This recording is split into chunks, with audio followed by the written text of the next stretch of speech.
Hello guys, good morning. So, good morning everyone. Friday morning. Mga pi. Ay, tsada ini. So, naraw. Enjoy the little things. So, ana lang. Magmalipayon lang ta sa mga ginagmayng butang. So, na ako i-share sa inyo ha, nga siguro na ay nakuhang tips ang mga gagmay negosyante paras na ako ba. Kini realization nako ni siya kay tungod dugay na kung nag-engage sa mga business nga ginagmay lang gyud kana inato lang ang negosyo ba, pero maling konsepsyon, maling pamamaraan ug maling mindset. Ingon ani ni ang ako ang pagnegosyo sa una mga pital ko akong ipautang para sure ko nga naay customers, pero pag abot ana sa ating kolekta na maglisod na og bayad. Kay nga naman mostly katong mga muutang sa imuha wala gyud to sila budget para anang imuhang paninda o pambaligya or imong gi-offer. Karon pag magkolekta na ka, syempre masad ka kay di ka makakolekta sa tamang panahon nga gusto nimo. Dugay na kong na-realize nga pwede day natong usbon ang ato ang mindset. So karon siguro magkaroon gyud kag wisdom kung tigulang na ta. Karon 54 nako, 54 years old nako guys. Unya ang ako ang mindset lahi na. So welcome everyone sa YouTube channel ni Malin Corsiga, ang inyong lola na tindera na hanggang ngayon tindera pa din, kaya lang product na rin sarili ang ating tinitinda. Ngayon guys, pinag-isipan kong maigi kung unsaon nako nga mausab ang pamaagi sa akong pagpaninda. Ang akong mga produkto dili siya basic, dili siya food, kundi enhancement, pampaganda, pampagwapa sa matag individual nga gusto nga mo kuan kanang kuan lang beauty ba, ilang appearance mo nindot pod siya every time nga mo gawas sa balay, every time nga na may kaistorang tao, every time nga kanang naaka sa public, maka-boost sa imuhang self-esteem nga kanang at least atubang kag tao, makikistorya kag tao, pretty ka. Dili lang pud ta limited sa mga babae ha, pwede pud ta sa mga lalaki, mga batanon, mga dalaga, mga idaran, mga tigulang, pwede kaayo ang atong product kay super safe. So ang akong gisgutan diri is ang idea, ang kana bitang bag-ong pamamaraan unsaon nga magkaroon ka og sales. Ingon ani manggod, na-realize manggod nako nga karon nga ako na gyud ang nag handle og brand, nga ako ang brand. Na-realize manggod ako nga kung ako siyang ipautang sa gamay nga kantidad, barato ra kayo. Pinakamahal nga presyo namo is 350 ang isa ka set na siya. Upat na naka products ang sulod sa isa ka set. Karon 350 lang na siya. Ang mga individual nga mga presyo na ay 135, na ay 179, na ay basta barato ra gyud ang product. Karon kung ako siyang ipautang, dako siya impact sa among kapital. Nga naman kung ipautang namo siya karon, unya ugma kailangan mi mobayad sa bag-o na mong mga orders, wala ko ikabayad tungod kay naapa sa sinlunon. So sa akong prinsipyo, sa akong sariling pag-analisa sa akong negosyo, dili na ko siya matawag na sales. Dili na ko siya in practical way, dili na ko gyud siya mo maingon nga sales na ko siya. Ngano man, wala man nagpalitan, wala man nagkambyo ang product, ang items ug ilahang cash. Ang gibuhat nako is gi-allow nako nga iutang ang akong product. Ang tendency na mag-ready ka sa imong sarili kung mabayaran ka o sarili. Karon kay nagnegosyo man ta, dili gyud na siya pwede nga prinsipyo.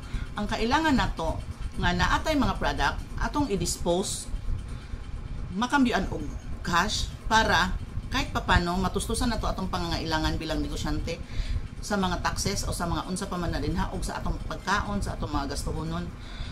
Pagkahuman, ang kapital nimo ikumpra na pud na nimo dito sa mga product, ibayad na pud na nimo sa imong mga orders para mahimo na po na siya nimong mapaginansyahan. Same as mga resellers. So ang reseller mo purchase siya sa amo in cash sa minimal lang kaayo nga presyo, minimal lang kang cost, gamay ra po kang ginansya na mo ana, siya nga reseller mo income siya og medyo enough para sa pangangailangan. Paano kung ang mindset natong gitudlo, pautang nako ni sa imo, ipautang ko niya, karon mag-agad ka dito sa nagutang kung ibalik og bayad para siya pud makabayad. Dili man na mao kay kami nagkapital. Dili mo gawas ang product nga mong orders kung dili mo bayadaan 21 or 21 days or in short 3 weeks bago na makuha ang products. Tapos ang cash na ana dito, nagpaabot na lang nga i-release ang stocks. Karon pag release sa stocks pila ka semana, tulo. Unya ihatag na mo siya pautang. Dili siya tama, dili gyud siya tama. Ang mahitabo nimo lugi kag permi, alkansi ka permi, stress ka permi. So ang sistema nga akong na mugna karong panahon na is mind setting, atong i-condition atong mind nga atong products dili maunsa, dili madaot, dili makuan, dili siya kanang perishable. Atong products dili siya kanang basic needs sa isa ka tawo. Ang ato ang product, ang market nato katong na ay ekstrang kwarta nga mopalit ana para magpa-pretty, magpagwapa o i-enhance ang beauty. So ang atong buhaton ana is ibaligya na to cash. Halimbawa ako ni order ko ana nga products tanan. Cash na ko na dito ang product ulahi pang moabot. So pag abot sa product diri sa ako i-allow na ko ang mga resellers o mga distributors nga mo-purchase ato nga product by cash. Ila ang dakong ginansya, ila ang dakong kita, ila ang kanang kumbaga ilang ang kunon nga ila na itong produkto. SRP na mo parehas.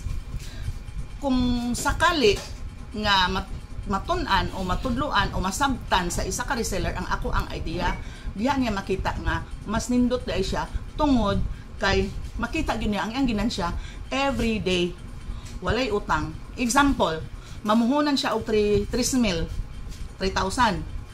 ibaligyan ang product, moabot siya og 4,200, ang kumprada niya 3,000, na siya 1,200. Karon kung kanang product nahalin niya na sulod sa isa ka adlaw na siya 1,200.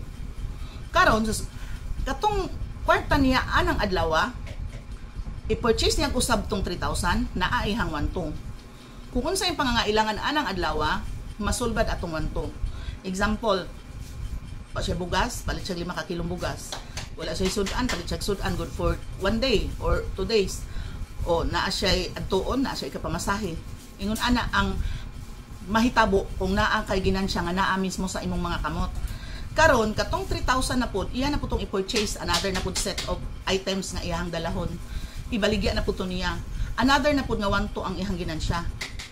Makuha man gyud niya diretso ang iyang ginansya guys kay cash man. Halimbawa, 5 lang sa ang nahalin niya karong ikaduhang batch, 5. So na pa siya opportunity to sell atong mga another 5 or another 7 or pila. Ang importante nga mabalik ang iyang puhunan plus iyahang ginansya.